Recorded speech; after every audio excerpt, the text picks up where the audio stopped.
Já deu para o teu filho, Pai. Abençoa ele nessa manhã, Senhor, que o Senhor possa falar conosco através dele. Use ele de forma extraordinária, Senhor, em nome de Jesus. A igreja diz? Glória a Deus.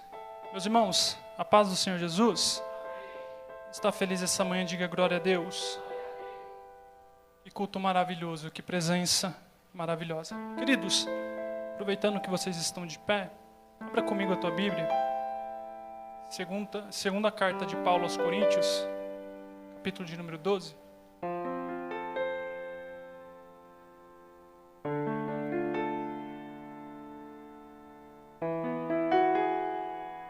Glória a Deus. 2 Coríntios, capítulo de número 12.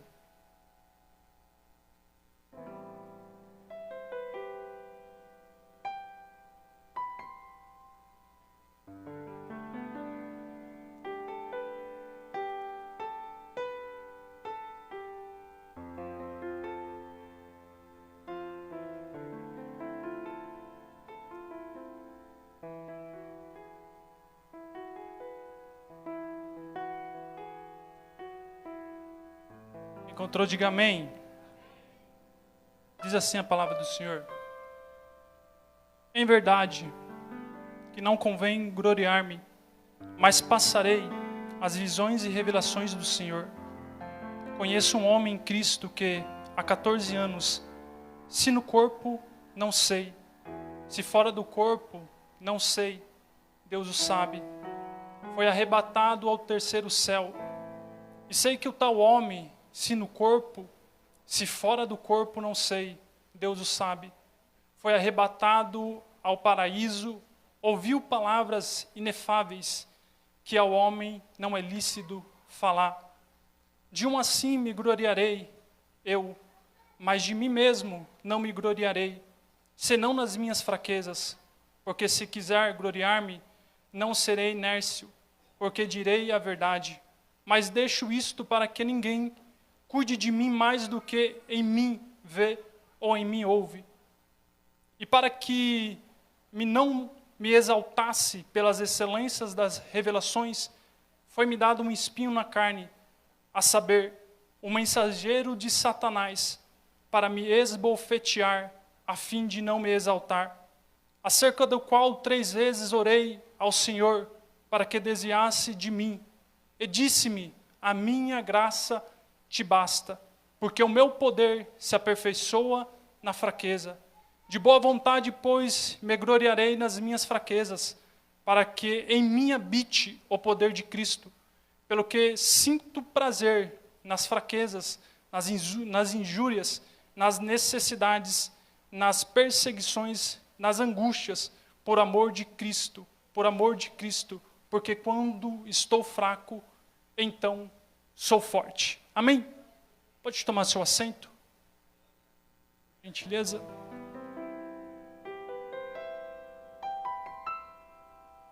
Queridos, Deus colocou essa palavra no meu coração. Eu prometo ser bastante sucinto, pois eu sei que muitas pessoas aqui estão cansadas. Ontem a gente esteve aqui no jantar de casais, né? Cheguei pela noite e ainda fui estudar.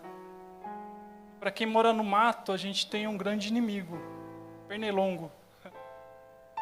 O infeliz ficou até 2h30 incomodando eu e minha esposa. Mas Deus é grande. O apóstolo Paulo, ele nos ensina muito em suas cartas. Ao todo ele escreve 13. O apóstolo Paulo, com atitudes, palavras, se empenhando, se dedicando na obra do Senhor. Paulo nos ensina lições profundas.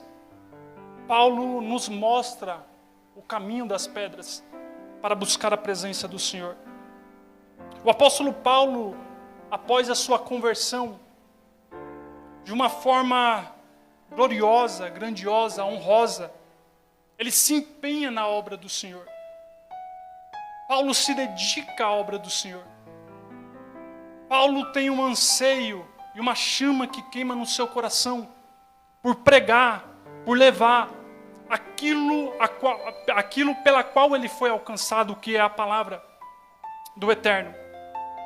E Paulo, quando ele chega na cidade de Corintos, em sua segunda viagem missionária, Paulo ele fica 18 meses nessa cidade, ele se empenha nessa cidade. É uma igreja que é para ser uma igreja promissora, uma igreja que é para expandir, crescer. E não somente isso, mas é uma igreja que é para investir no seu ministério, porque Paulo, na primeira carta aos Coríntios, ele vai fazer uma defesa ao seu apostolado. Não é somente uma defesa da fé, mas é uma defesa do seu apostolado, porque muitas pessoas estão criticando ele. Muitas pessoas estão colocando à prova aquilo pela qual ele foi chamado, o seu apostolado. Então Paulo ele vai começar a discorrer de coisas. Aqui, nesta carta, na primeira carta aos Coríntios e na segunda carta aos Coríntios, a qual ele não discorre em outras. É uma carta muito particular da parte dele. Algo que ele vai revelar, algo que ele vai trazer à tona, algo que ele vai expor que está dentro do seu coração para esta igreja.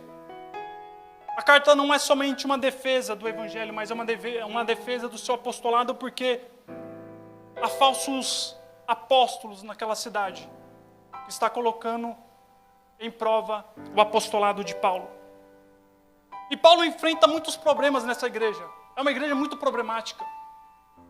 É uma igreja que tem muitos problemas, é uma igreja que é regada pelos dons espirituais, porém é uma igreja muito problemática.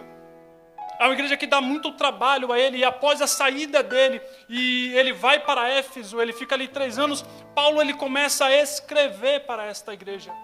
Eu vou pontuar aqui algumas situações, só para você ter ideia, não é a base daquilo que eu quero ministrar aqui, mas só para você ter ideia, como essa igreja era uma igreja problemática. Os problemas doutrinários que tinha em Coríntios. Primeiro, eles haviam corrompido a doutrina do batismo. Eles estavam vangloriando-se pela pequena sabedoria humana que possuíam. Eles eram carnais até a alma. Eles haviam enganado a si mesmo. Eles haviam desonrado seus corpos. Eles eram orgulhosos. Eles estavam tolerando atos de extrema imoralidade. Eles estavam processando uns aos outros nos tribunais pagãos. Eles estavam confusos acerca do casamento, eles haviam extrapolado a doutrina da liberdade cristã. Eles não estavam vestidos apropriadamente na casa do Senhor. Eles haviam ridicularizado a ceia do Senhor. Eles haviam corrompido os dons do Espírito, principalmente o dom de línguas. Eles estavam confusos quanto à ressurreição. Eles estavam negligenciando as ofertas. Olha a problemática aqui dessa igreja. É uma igreja que tem problema, e é uma igreja que Paulo ele vai investir muito. É uma igreja que Paulo vai se dedicar. É uma igreja que Paulo ama, se dedica, dá a sua vida por ela. No capítulo de número 12, a qual lemos, Paulo aqui ele vai trazer profundas lições aos nossos corações. Eu quero destacar aqui com vocês 3 lições que Paulo nos dá nessa revelação, a qual ele vai contar. Paulo, no capítulo de número 12, de 2 Coríntios, Paulo ele vai discorrer, começar a contar uma experiência que ele teve com o Senhor. E eu acho interessante que Paulo ele começa na terceira pessoa, ele não coloca assim, ele diz assim, eu conheço uma pessoa. Ele não se coloca a si mesmo, ele coloca na terceira pessoa, para começar a contar a revelação. Sabe por quê? Porque não é a principal causa de Paulo contar isso aqui, não. Paulo, há 14 anos, ele guarda consigo essa experiência. Não é porque Paulo está menosprezando essa experiência, não, Paulo não está menosprezando essa experiência, não. Só que Paulo está falando assim, para que eu vou contar? Não há o porquê contar. Ele só vai contar porque há falsos apóstolos que estão se levantando contra ele. E aí ele vai contar assim, vocês querem ver se eu tenho experiências assim, profundas com Cristo? Vocês querem que eu prove que eu tenho experiências, que eu carrego em meu corpo cicatrizes, experiências com o próprio Deus? Eu vou contar.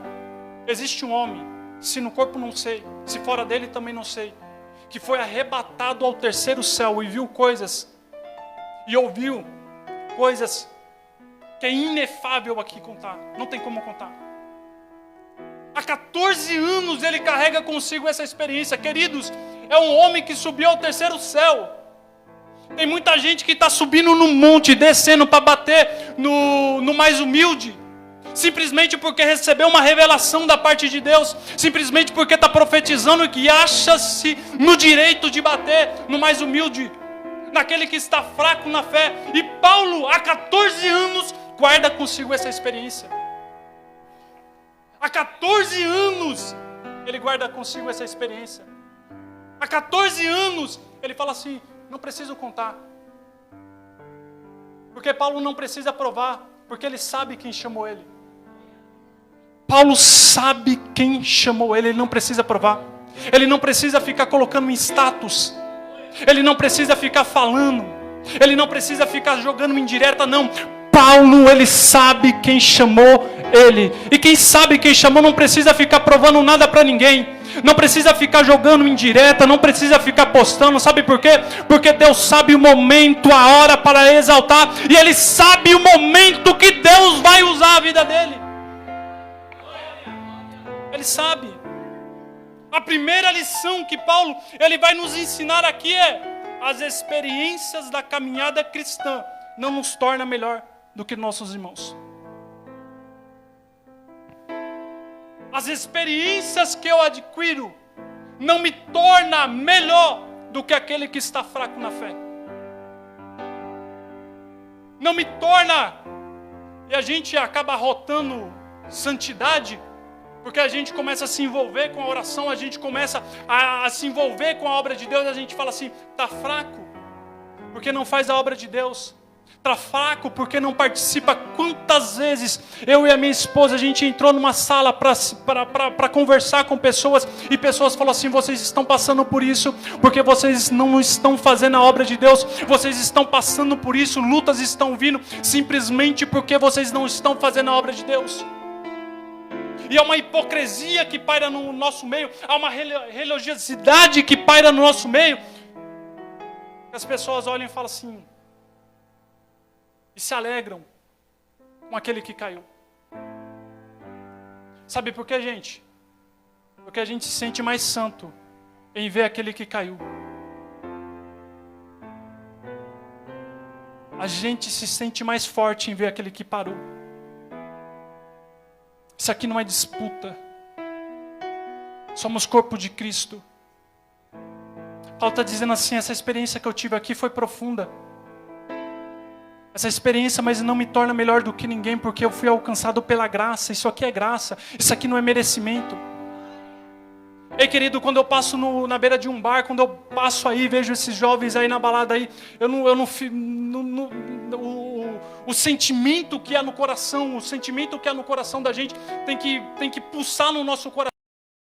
Tê-los dentro da casa de Deus, porque era nós que era para estarmos lá. Era nós, fomos ao da graça, colocados aqui, sentamos aqui, ouvimos a palavra de Deus, sentimos a presença dEle, Ele fala conosco através da palavra. Isso aqui não é merecimento.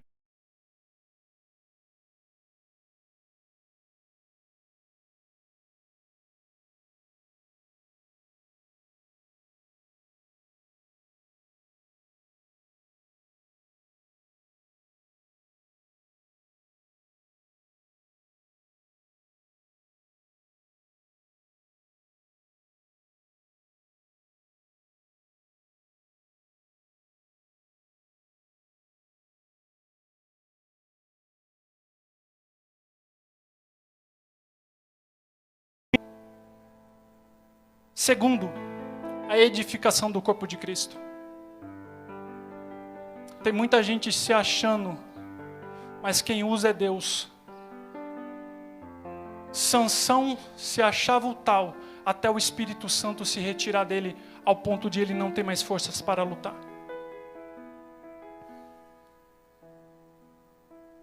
Charles Spurgeon, certa feita, estava dirigindo um culto. Chegou um bilhete para ele. Pastor, me dá a oportunidade para louvar. Ele pegou aquele bilhete, colocou de lado. Ele continua dirigindo o culto. Chegou outro bilhete. Pastor, me dá uma oportunidade para louvar. Ele pega aquele segundo bilhete, coloca de lado. Pela terceira vez, e a mesma coisa ele faz. Quando termina um culto, uma mulher vem até o pastor Charles Spurgeon. Pastor, te pedi uma oportunidade para louvar. Eu queria louvar. Pastor, pegou o microfone. Toma, irmã. Pode louvar. A irmã falou, pastor, mas todo mundo foi embora. Então você não queria louvar para Deus. Você queria somente se apresentar.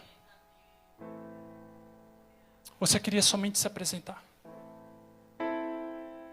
Tudo é para a honra e para a glória de Deus, porque dele, por ele e para ele são todas as coisas. Você prega, mas a honra é dele, a glória é dele. Você louva, mas a glória, a honra é dele. Você faz, mas a honra, a glória é dele. Você atrai pessoas para o culto, a honra, a glória, o louvor é dado ao nome dele. É para a edificação do corpo de Cristo.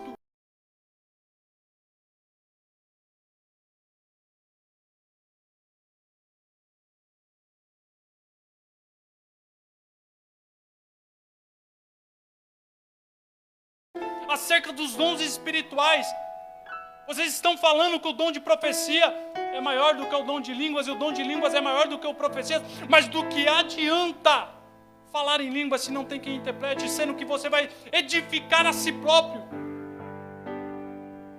Sabe o que eu acho lindo em Jesus? Jesus está no deserto e ele sente fome. Satanás chega para ele assim, transforma esses pães em pedra. Transforma essas pedras em pães porque você está sentindo fome e come. Ele fala, não, nem só de pão viverá o homem. Só que quando uma multidão está com fome, ele multiplica alguns peixes e alguns pães para alimentar. Jesus não tinha ministério para si. Jesus, ele poderia se beneficiar daquilo que o Pai havia estabelecido sobre a vida dele, mas ele fazia em prol de pessoas. É para a edificação do corpo de Cristo. Paulo está falando assim, vocês precisam entender isso aqui. É uma igreja que está regada pelos dons espirituais. É uma igreja que tem vários e discorre de vários dons espirituais, mas tem disputa na igreja. Oxalá que esse ano a gente viva Atos 2, 42. E eles prevaleceram na doutrina dos apóstolos, no partir do pão, na comunhão, em suas orações.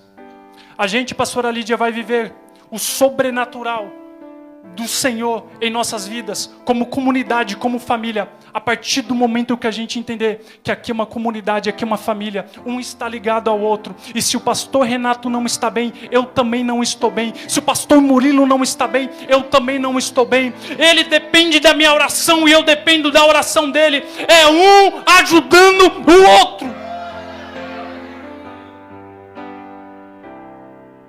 Edificação do corpo de Cristo. A segunda, dentro desse tópico ainda, a segunda lição que Paulo nos ensina é: há revelações que Deus não nos permite contar. Olha para cá. Paulo há 14 anos carrega consigo essa experiência. Ele começa a discorrer, mas ele não conta de fato a experiência. Porque ele diz no verso 5, de assim não me gloriarei. Não, no verso 4, foi arrebatado ao paraíso e eu vi palavras inefáveis, de que ao homem não é lícito falar. Paulo parece contraditório porque ele inicia contando uma experiência, mas ele não termina. Ele não fala. Ele não fala daquilo que viu, daquilo que ouviu, não, ele não conta. No capítulo de número 12. O que Paulo está nos ensinando aqui, que há revelações da parte de Deus sobre as nossas vidas, que é particular meu e é particular seu. Ninguém precisa saber. Ninguém precisa saber. Só que a gente vive no mundo digital, sim ou não? Como é gostoso quando a gente ouve a voz de Deus.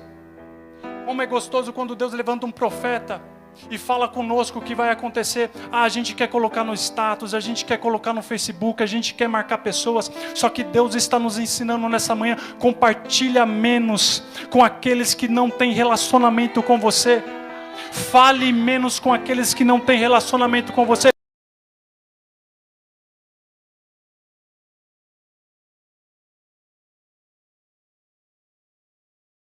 Está falando assim,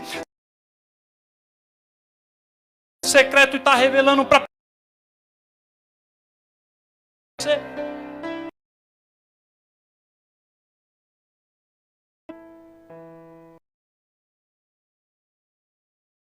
No seu quarto em sonho.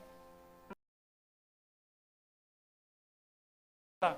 Aos seus irmãos e ao seu pai.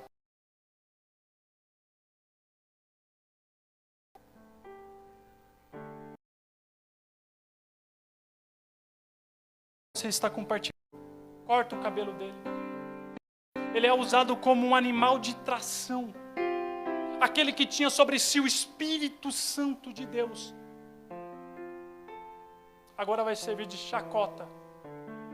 Por quê? Porque contou e compartilhou com quem não tinha intimidade com ele. Porque contou aquilo a qual não era para contar. Em Mateus 6,6, quando Jesus, eu acho muito interessante e lindo isso, quando Jesus ele vai discorrer e vai ensinar aos seus discípulos acerca de oração. Mateus 6,6. Quando tiveres algo dentro do teu coração, entra no teu quarto. Fecha a tua porta entre ti e o teu Deus. Fala com ele em secreto. Porque o teu Deus que te ouve e te vê em secreto vai te honrar publicamente. A honra vem dele, você não precisa compartilhar nada. Você precisa simplesmente se reservar. Sabe o que eu acho interessante aqui quando Jesus ele ensina acerca dessa oração? Jesus ele fala de um lugar de intimidade. Ele fala de quarto. Quando você vai na casa de uma pessoa, você não leva a pessoa para o seu quarto, sabe por quê? Porque é lugar de relacionamento, é lugar de intimidade. Jesus está ensinando aqui: me busca num lugar onde poucas pessoas têm acesso. E não revela os segredos que eu te revelei no secreto. Há coisas da parte de Deus que você não pode revelar. Eu acho interessante o milagre da viúva. Em 2 Reis, capítulo de número 4. O que o Eliseu fala para ela? Vai para a tua casa. Vai para a tua casa. Fecha a porta entre ti e teus filhos. Sabe o que ele está falando? Ei, o teu milagre está na ambiência da tua casa. Está na ambiência do secreto. Ninguém precisa saber de nada. Os vizinhos sabiam que ela está passando necessidade, sim ou não. O marido havia morrido, o credor está batendo na porta dela e está falando assim: ou você me paga ou leva os seus filhos. Todo mundo está sabendo, mas o profeta vai dizer para ela assim: fecha a tua porta, ninguém precisa saber o que está acontecendo dentro da tua casa. Eu já ouvi muitas pregações, quando as pessoas falam das sunamitas, vai falar que ela está falando de uma espiritualidade a qual não tem, não. Ela simplesmente não vai compartilhar com quem não tem relacionamento com ela. Alguém vai passar na rua e vai perguntar para ela assim: está tudo bem? Está tudo bem. É uma espiritualidade falsa? Não. É simplesmente ela não quer revelar aquilo que está dentro da casa dela morto, para quem não tem relacionamento com ela, para quem vai usar isto como meio para criticar, para apontar, para falar mal. Ei, Deus está falando assim: se guarda mais. Se guarda mais na presença dEle. À medida que você descer no secreto, é a medida que Deus vai te honrar. À medida que você fechar a boca, é a medida que Deus vai abrir a tua boca, para usar a tua boca para falar com pessoas e para pessoas serem edificadas.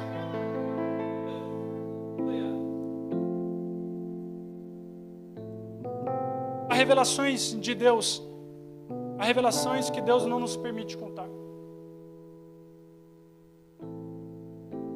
Terceira lição que Paulo ele vai nos ensinar. Há um propósito de Deus em meio à dor. Olha para esse irmão, hoje foi um culto onde a graça de Deus desceu, sim ou não? Esse irmão talvez está aqui sentado, mas só ele sabe quanto custou para ele estar aqui. Só ele sabe quanto está custando ter um sorriso no rosto. Mas as lutas estão muito grandes. Mas há um propósito de Deus em meio à dor. Há um propósito de Deus em meio à dor. Eu vou te provar na Bíblia. Em Gênesis, capítulo de número 18, versículo de número 11. Quando Deus ele fala com Sara, no capítulo de número 12, ele faz uma promessa para Sara e para Abraão: sai da tua terra, sai da tua parentela e vai para uma terra que eu te mostrarei. No capítulo de número 15, ele faz uma promessa: Abraão, a tua geração vai ser incontável. Agora eu te pergunto, como é que um cara vai ter uma geração incontável, sendo que a sua esposa não consegue conceber filhos? Como é que ele vai prosperar? Como é que ele vai crescer se a sua esposa, a qual está do lado dele, não tem filhos? Aí no capítulo 18, Deus aparece a Sara: eu vou dar um filho para você. Sabe o que diz no capítulo 18, versículo de número 11? Sara já lhe havia cessado o costume das mulheres. Sabe o que havia acontecido com Sara? Menopausa. Sara já não conseguiria mais gerar. Avançada de idade. O que é isso, evangelista Pedro? Mas Deus faz uma promessa sobre a vida dela. Deus está querendo mexer com o sentimento de Sara. Deus está querendo brincar com Sara. Não, Deus não está querendo brincar. Deus não brinca com nossos sentimentos. Deus está falando para Sara: Sara, eu quero que você vivencie aquilo que poucas pessoas vão vivenciar. Oh glória! Eu quero que você viva o sobrenatural da minha parte. Eu te tirei de uma terra a qual a idolatria prevalecia. Te coloquei e estabeleci vocês em outra terra. E eu quero que vocês vivam o sobrenatural da minha parte. Eu não estou brincando com o sentimento de vocês. Eu não estou brincando com a problemática de vocês. Eu simplesmente estou estabelecendo sobre a vida de vocês algo muito maior. Aquilo que transcende aquilo que você está pensando. Ela está infértil. Estava estabelecida sobre a vida dela. Não tem como fugir da presença de Deus. Como diz Salmo 139.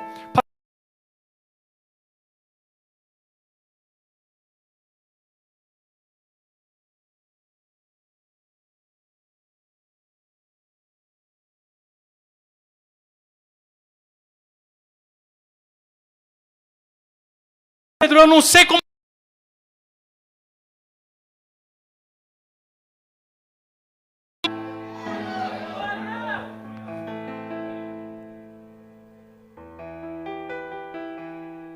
Samuel, capítulo de número 1, versículo de número 5. Diz a Bíblia: Deus fechou a madre de Ana. Deus não tem problema de lidar com isso. Ele diz: foi Ele quem fechou. Ele não precisa jogar para debaixo do tapete e falar assim: não fui eu. Aconteceu pelo acaso. É um problema que ela tem desde já. Não, foi Ele quem fechou. Foi Ele quem fechou a madre de Ana. E talvez eu estou pregando aqui para pessoas que a sua madre está fechada. Você está tentando. Você está prosseguindo. Você está vindo. Só Deus sabe como está a sua força. Mas parece que nada está acontecendo. Deus está falando assim: eu estou te gerando ainda. Está no anonimato, ninguém está te vendo, mas eu estou te contemplando. Ninguém está vendo o quanto você está chorando. E talvez quando te ver chorando vai interpretar de uma maneira errada. Mas Deus está falando assim: eu estou gerando algo maior daquilo que você está pedindo na minha presença. Quanto tempo faz que você está buscando? Quanto tempo faz que você está na presença de Deus? Deus me usa. Eu quero ser usado na palavra, eu quero ser usado no louvor. Deus está falando assim, tem um tempo determinado na minha presença. No tempo que eu estabeleci sobre a tua vida. Quando chegar o tempo que eu, para mim te chamar, pessoas vão ver e vão presenciar aquilo a qual eu fiz na tua vida.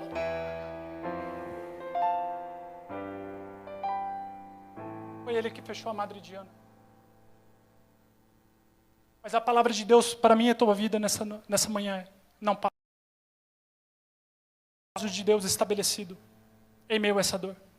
Pedrão está dando tudo errado. Há um propósito de Deus. Jó 42, 5. Capítulo de número 1 de Jó. Jó perde tudo, literalmente da noite para o dia ele perde tudo. Cercado por amigos, uma bela família, riquezas. Jó perde tudo. Eu acho interessante que Jó, na declaração que ele faz, ele fala o seguinte: Deus me deu, Deus também tomou. Jó não atribui a Satanás as suas percas. O mesmo Deus que me abençoa é o Deus que está me tirando. Sabe que Jó está falando assim? Sabe que Jó está falando? Jó está falando o seguinte: o controle Deus não perdeu. O controle está nas mãos do Senhor. Estou perdendo! Deus não perdeu o controle. Está tudo dando errado na minha vida. Deus não perdeu o controle. Ele está no controle de toda a situação. Pedrão, o que acontece? Qual a experiência de Jó? 42. Eu te conhecia de ouvir falar. Hoje, os meus olhos te veem. É que você não está percebendo.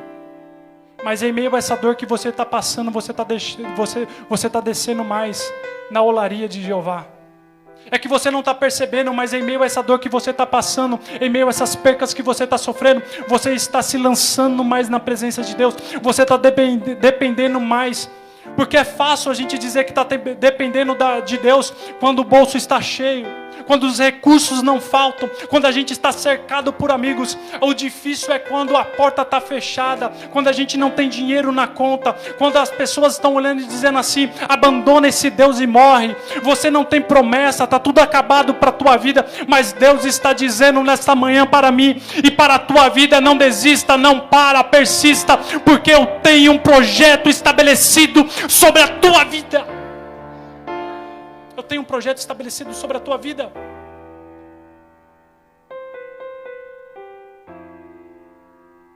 Eu tenho um projeto estabelecido sobre a tua vida. Deus permite a dor, mas há um propósito da parte de Deus sobre as nossas vidas. Jesus, no Evangelho de João, capítulo de número 9, certa feita ele está passando, está caminhando com seus discípulos. É um cego de nascença, parado à beira do caminho. Os discípulos olham para Jesus e falam assim: Jesus, quem pecou? Ele ou os pais? Jesus disse: não foi ele nem os pais, mas isto aconteceu para que se manifestasse a glória de Deus sobre a vida dele. Há um propósito estabelecido em minha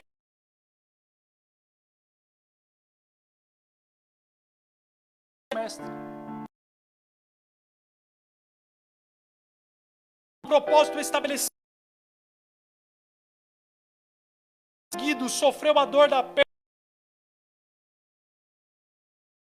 A sua última gota de sangue foi cuspido.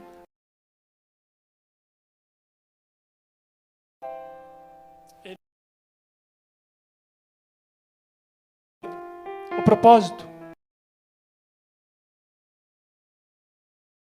a dor que ele passou, e eu vi essa palavra da parte dele. E diz Paulo em 1 Coríntios capítulo de número 15, 55: tragada foi a morte pela vitória. Onde está a morte? A tua vitória.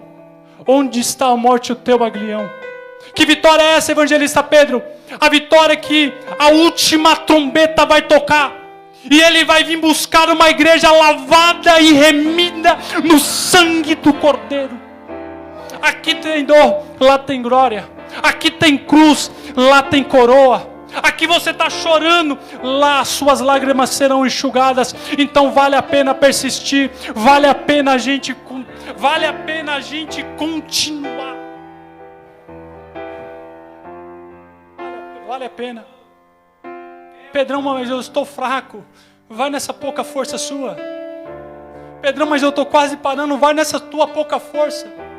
Juízes capítulo de número 6, quando ele chama Gideão, Gideão está escondido malhando trigo no lagar. Ele diz assim: ei varão, eu sou contigo, vai que eu vou te usar. Gideão olha e fala assim: mas a minha família é a menor, e eu sou o menor da minha casa.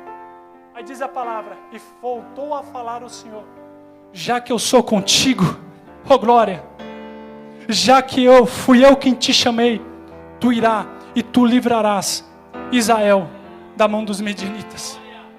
É você que Deus chamou. É nessa tua pouca força, é nessa tua pequenez. É você dizendo assim: eu não posso, eu não consigo. Mas é você que Deus escolheu, é você que Deus chamou. Pedrão, eu não estou conseguindo, eu estou me arrastando. O importante é você não parar. Se você não pode voar, corra. Se você não pode correr, anda. Se você não pode andar, se arrasta. Mas Deus está liberando uma palavra sobre as nossas vidas. Não para. Não para. Não para. Não para. Não para porque Ele vai dar força. Não para porque Ele vai te capacitar. Não para porque quando você pensar em parar, Ele te levanta. Aleluias.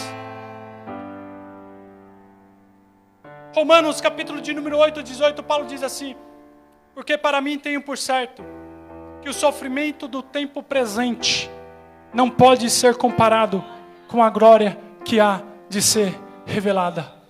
Calma, você não está entendendo nada, mas Ele está no controle de toda a situação.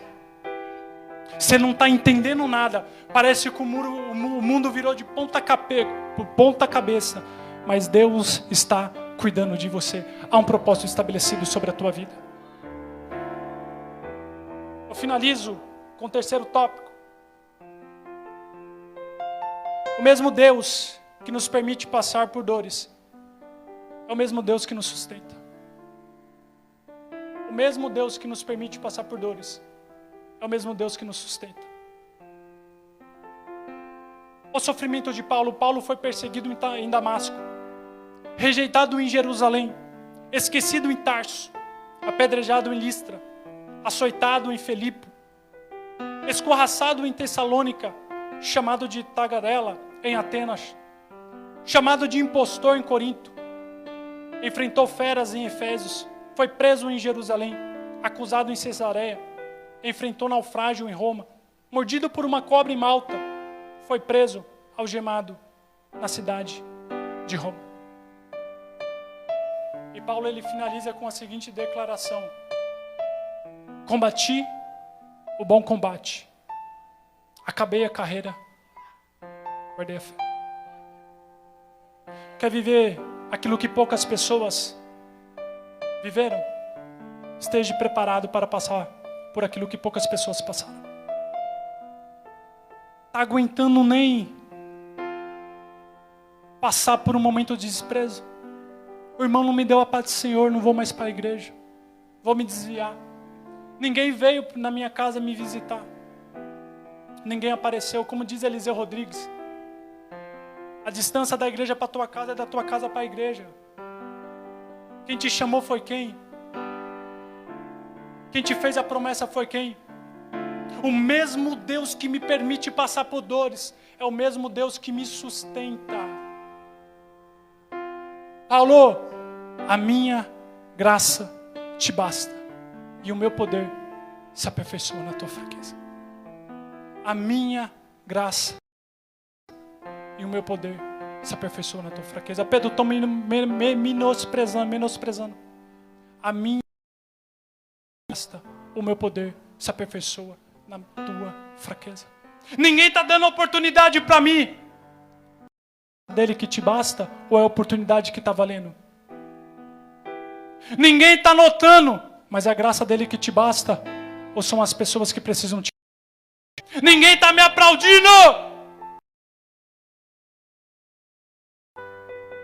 Vai a graça, é a graça.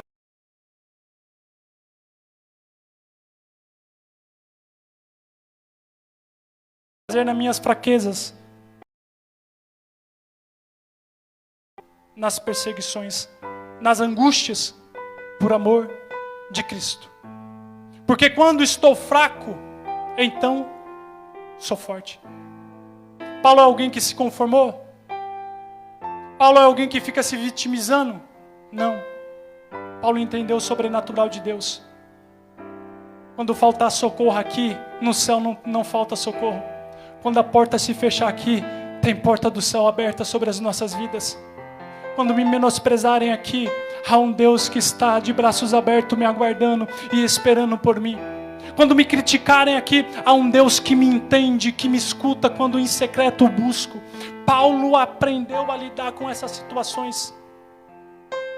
Em Filipenses, capítulo de número 3, 13, 14, Paulo diz assim: irmãos, quanto a mim, não julgo que haja alcançado, mas uma coisa faço, e é que, esquecendo-me das coisas que atrás ficam e avançando para que estão diante de mim, prossigo para o alvo, pelo prêmio da soberana vocação de Deus em Cristo Jesus. Vai ficar preso nesse passado até quando? Vai ficar se vitimizando até quando? Me esqueceram, me abandonaram, mas Ele está falando e nos trouxe aqui nesta manhã. A minha graça te basta e o meu poder se aperfeiçoa na tua fraqueza.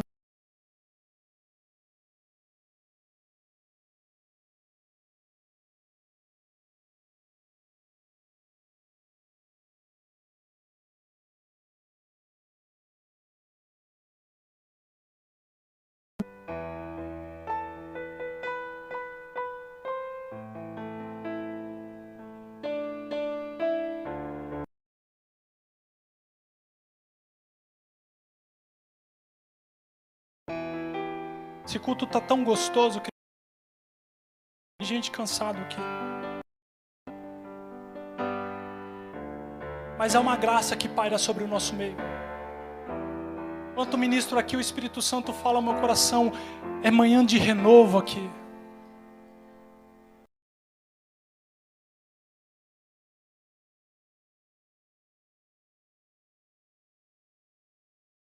Só Deus sabe como.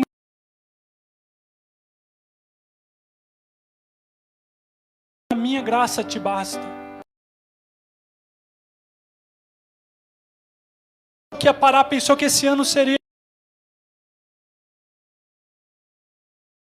vida rotineira, corriqueira. Deus está... É ano de você seguir. Não ficar estagnado.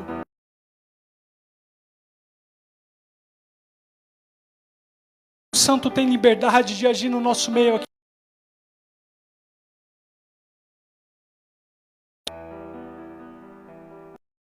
Por aquilo que está machucando, aquilo que está...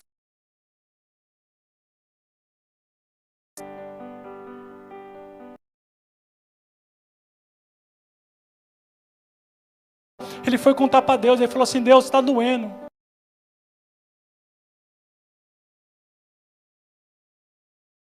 Se possível, Jesus, contudo seja feita a tua vontade, ó Pai. Pai, eu oro nesta manhã, Senhor, por este povo, por esta igreja, por esta comunidade. Obrigado por esta palavra, Senhor, Pai querido, que veio de encontro aos nossos corações. Aqui estão pessoas, Pai, que somente o Senhor sabe como está o coração, como está a alma, abatido. Feridas que estão expostas. Pessoas que estão pensando em parar, em desistir, Pai. Senhor, essa é uma comunidade que este ano se posicionou em oração e sabemos que sofreremos aqui retaliações da parte de Satanás. Quantas pessoas aqui já estão sofrendo retaliações, Pai? Em meio à sua família, na sua saúde, nos seus negócios. Pessoas aqui estão sendo confrontadas diariamente. Mas a Tua palavra veio de encontro ao nosso coração nesta manhã, dizendo: a minha graça te basta e o meu poder se aperfeiçoa na Tua fraqueza, Pai.